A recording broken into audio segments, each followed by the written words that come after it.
Dans cette nouvelle leçon de stratégie, je vais te parler des plus grandes erreurs business de l'histoire que tu dois absolument connaître. Dans la vie, on fait tous des erreurs stratégiques, même les gens les plus intelligents. Mais il y a des erreurs dans la vie qui sont plus ou moins grandes. Il y a des erreurs qui sont complètement fatales et qu'on ne peut pas surmonter. Et c'est intéressant de connaître ces histoires, les histoires que je vais te développer, pour élaborer une meilleure stratégie. En fait, c'est surtout pour que tu comprennes que même les meilleurs font des erreurs. Même des personnes que tu connais, des personnalités connues, ont fait des grosses erreurs dans leur carrière. Ça ne les a pas empêchés de les surmonter et de devenir encore plus riches. Numéro 1, les hommes qui n'ont pas voulu acheter Google. En 99, avant que Google ne soit un verbe, c'est-à-dire googler, le deuxième moteur de recherche le plus populaire était Exit.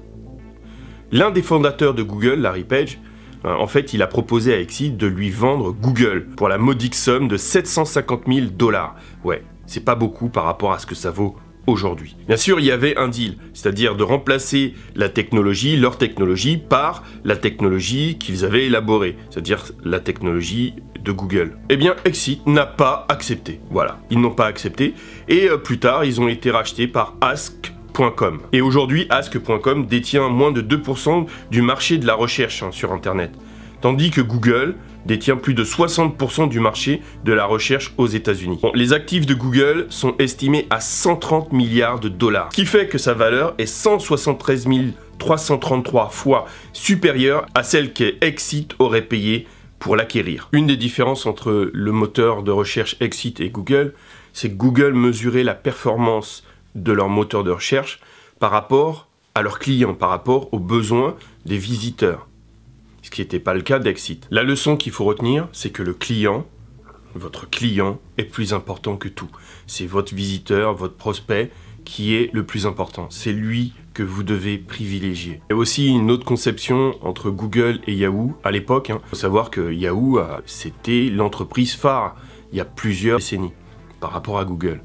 Et la différence, quand vous alliez chez Yahoo, vous alliez sur un annuaire. Et Google, vous alliez sur un moteur de recherche.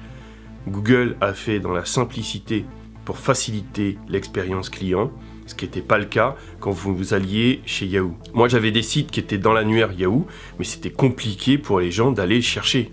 C'était vraiment compliqué, il fallait cliquer de nombreuses fois, et il fallait savoir où aller. En fait, le problème de Yahoo, par exemple, c'est qu'ils n'ont pas su évoluer, ils n'ont pas assez poussé l'expérience utilisateur. Numéro 2. Kodak a créé l'arme qui allait l'éliminer. C'est rare qu'une entreprise invente un produit qui a la capacité de changer complètement le marché et qu'elle abandonne ce produit. Pourtant, c'est exactement ce qu'a fait Kodak. En 1977, Kodak a déposé un brevet pour l'un des premiers appareils photo numériques. Cependant, comme la société gagnait beaucoup d'argent avec les films, elle a décidé de se concentrer uniquement sur les films, les appareils photo à pellicule. Même si le marché a évolué vers le numérique, Kodak est resté fidèle à la pellicule. Steve Sasson, l'ingénieur de Kodak qui a inventé les appareils photo numériques, disait que, en fait, les dirigeants de Kodak, ce qu'ils se disaient, c'est que c'était mignon, la photo numérique, c'est-à-dire sans pellicule, mais qu'il fallait pas en parler, fallait passer à autre chose. Lorsqu'ils ont réalisé ce que tout le monde avait déjà compris depuis longtemps, que c'était le numérique qui allait remplacer la photographie avec pellicule, c'était trop tard. En fait, ils ont commercialisé un mauvais produit. En 1996, Kodak a dépensé 500 millions $ pour développer et vendre le système de film et d'appareils photo Advantix. Honnêtement, j'ai jamais entendu parler de ça. En tant qu'appareil photo numérique, il permettait aux utilisateurs de prévisualiser leurs photos, mais reposait toujours sur l'achat de pellicules et développement de tirage. Kodak avait du mal à changer de stratégie. Ils ont déposé le bilan en 2012. La leçon qu'il faut comprendre, c'est qu'il faut savoir s'adapter au marché.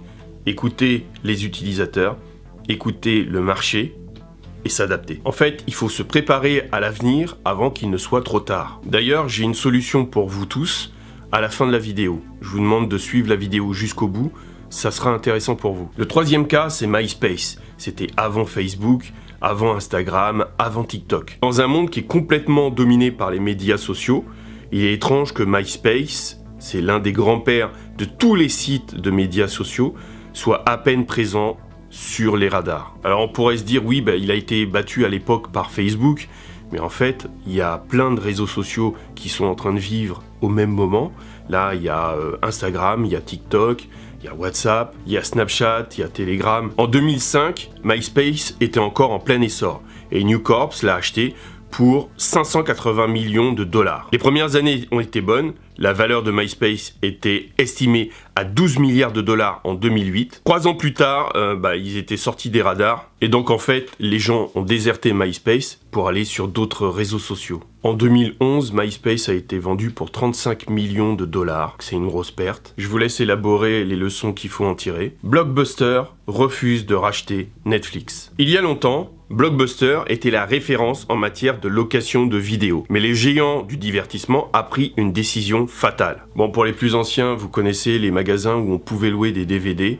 C'était bien le vendredi soir ou le samedi soir pour regarder quelque chose d'intéressant. Eh bien voilà, c'était ça Blockbuster. Le premier magasin de location de vidéos Blockbuster a ouvert à Dallas en 1985, à une époque où la plupart des vidéoclubs ne proposaient qu'une sélection limitée de titres avec un choix de 8000 cassettes. Blockbuster est rapidement devenu un succès et l'entreprise s'est rapidement développée. Elle est finalement devenue l'une des plus grandes entreprises de divertissement à domicile au monde. En 2000, Netflix a proposé de s'occuper de la composante en ligne de Blockbuster, tandis que Blockbuster pourrait héberger sa composante magasin. Ça évitait d'envoyer les DVD par la poste, parce que Netflix, au tout début, c'était ça. Selon un interview de Barry McCarthy, ancien directeur financier de Netflix, il a dit « Ils ont failli nous faire sortir de leur bureau en riant. Blockbuster a fait faillite et Netflix a continué à prospérer. » Bien, c'est tant mieux pour Netflix, ils ne se sont pas alliés à Blockbuster et ils mènent leur barque de leur côté, c'est très bien. Les fans de jeux vidéo,